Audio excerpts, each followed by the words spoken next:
build a It's Bugatti not what from you chicken have, coop and turn it's airplane what you scrap can into award-winning make. masterpieces. Chad Hiltz wasn't just another TV car guy, he was the real deal. A junkyard magician who proved you didn't need $1 million budget to create automotive art. His show, Bad Chad Customs, captured millions of viewers who couldn't get enough of his wild builds and working-class authenticity. Then, without warning, everything stopped.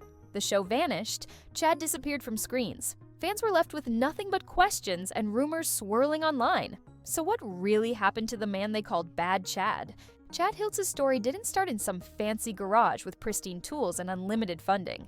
It started in the scrapyards of Nova Scotia, where a kid who became a father at 16 and dropped out of school had to figure out life fast. Most people saw trash. Chad saw potential. He got fired from job after job, never quite fitting into the regular working world. But when it came to cars, something clicked. He wasn't building with chrome and cash like the big-name shops. He was pulling parts from airplane graveyards, boat salvage yards, and even kitchen cabinets. A doorknob became a shift knob. A piece of aircraft aluminum became a custom body panel.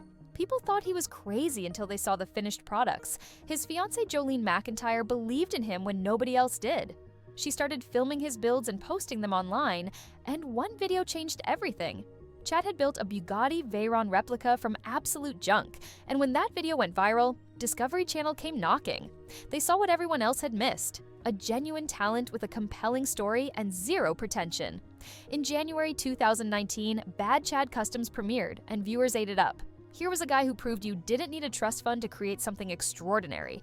He was blue-collar, authentic, and unapologetically himself. The show was an instant hit. Bad Chad Customs wasn't your typical automotive television. There were no gleaming showrooms, no teams of 50 technicians, and definitely no six-figure budgets per build. Chad worked out of Green Goblin Customs, a shop that looked more like a museum of mechanical chaos than a professional garage.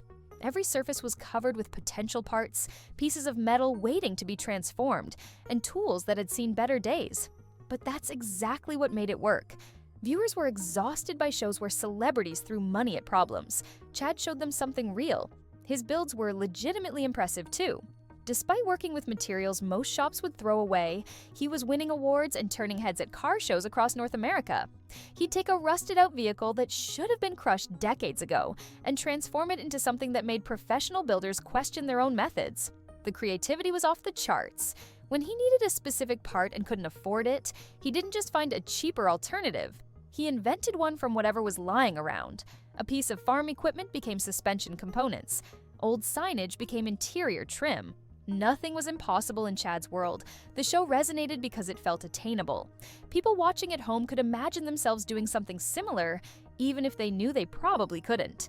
Chad proved that passion and creativity could overcome limited resources. He was living proof that the American dream, or in his case, the Canadian dream, was still alive if you were willing to get your hands dirty and think outside the box. Then, everything went silent. After just 2 seasons, Bad Chad Customs disappeared from Discovery's lineup in late 2020. No grand finale, no explanation from the network, no farewell episode where Chad could thank fans or tease future projects. The show was just gone. Fans flooded social media with confusion and anger. They'd invested in Chad's journey, celebrated his wins, and felt connected to his underdog story. Now, they were left hanging without answers. Discovery Channel remained tight-lipped about the cancellation, which only fueled speculation. Online forums exploded with theories. Some claimed creative differences between Chad and producers. Others pointed to declining ratings, though that didn't match reports showing the show performed well. The timing seemed suspicious, too. The show ended right as global events were disrupting production schedules everywhere. But other shows adapted and survived, so why couldn't Bad Chad? Rumors started circulating about deeper issues. Some fans mentioned legal troubles that surfaced after the first season, though details remained murky. Others suggested the show's format was too expensive. Custom builds take time, and time equals money in television production.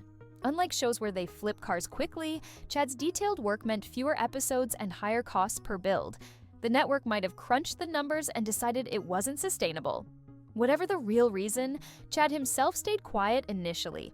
He didn't trash the network or spill behind-the-scenes drama. He simply moved on, leaving fans to piece together what happened from fragments of information scattered across the internet. Recently, social media exploded with claims about what Chad finally admitted at 53. TikTok videos and YouTube clips started circulating with dramatic titles about revelations and confessions. Fans who'd been waiting years for answers thought they'd finally get the truth about the show's cancellation and what really went down behind the scenes. The speculation reached fever pitch as people shared theories about what he supposedly revealed. But here's where things get murky. Much of this admission buzz appears to be clickbait riding on people's curiosity about Chad's disappearance from television. Some content creators took old interviews and repackaged them as breaking news. Others manufactured drama where none existed. The actual reality is far less sensational than the viral videos suggest. Chad has been relatively open about his frustrations with television production, the schedules, the creative limitations, the way networks control your image and brand. That's not exactly a shocking confession. What did become clear through various interviews and social media posts is that Chad felt restricted by the show's format. He couldn't build what he wanted at his own pace. Everything had to fit television's timeline and narrative structure. Cameras following you constantly changes how you work, and for someone like Chad who thrived on creative freedom, that pressure became suffocating. He also faced challenges with licensing and branding. Green Goblin Customs ran into trademark issues that complicated matters. These weren't scandalous revelations. They were practical problems that made continuing the show more trouble than it was worth. So, where did Bad Chad go after television? He did what he does best. He adapted and rebuilt. The shop got renamed to Hiltz Auto Co. after those licensing headaches with the Green Goblin name. But the work never stopped. Chad doubled down on YouTube, building a massive following of over 330,000 subscribers who wanted unfiltered access to his builds without network interference. Online, he could work at his own pace, choose his own projects, and connect directly with fans who appreciated his craft. The irony isn't lost on anyone. Chad mentioned in interviews that Discovery had signed them for a third season, but it never materialized. Meanwhile, his YouTube channel thrived. He was making content on his terms, partnering with brands that aligned with his values, and building cars that excited him rather than checking boxes for television executives. The financial model worked too. Ad revenue, sponsorships, and merchandise sales replaced network paychecks. He maintained creative control while earning a living doing what he loved. His relationship with Jolene continues, though wedding plans remain a mystery to fans who've watched their journey since the beginning. They're still engaged, still working together, and still based in Canning, Nova Scotia, where this whole story started. Chad hasn't abandoned his roots or sold out to move somewhere flashier.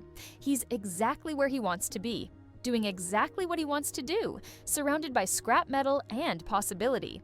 The cameras might be gone, but the dream is still alive and stronger than ever. Chad Hiltz's story isn't about failure or disappearance, it's about evolution. He didn't lose his career when Bad Chad Customs ended. He traded one version of success for another, swapping television fame for creative freedom and direct connection with his audience. The show introduced him to millions, but it also came with strings attached. Every build had to serve a narrative. Every moment had to fit a television format. Every decision went through network executives who didn't understand the craft like Chad did. Now he builds what he wants, when he wants, how he wants. His YouTube channel proves you don't need Discovery Channel to reach people who appreciate genuine talent and authentic storytelling. The comments section is filled with longtime fans who followed him from television and new supporters discovering his work for the first time. Some still hope for a streaming revival or network comeback, but Chad seems perfectly content with his current situation. He's not chasing fame. He never was. He's chasing the next impossible build, the next challenge that everyone says can't be done. Bad Chad Customs, the show might be history, but Bad Chad the builder is thriving. He's still in that Nova Scotia shop, still turning trash into treasures, still proving that creativity and determination matter more than budgets and connections. The television industry moved on, but Chad's legacy continues growing one scrap metal masterpiece at a time. And honestly, that's probably exactly how he wanted it all along.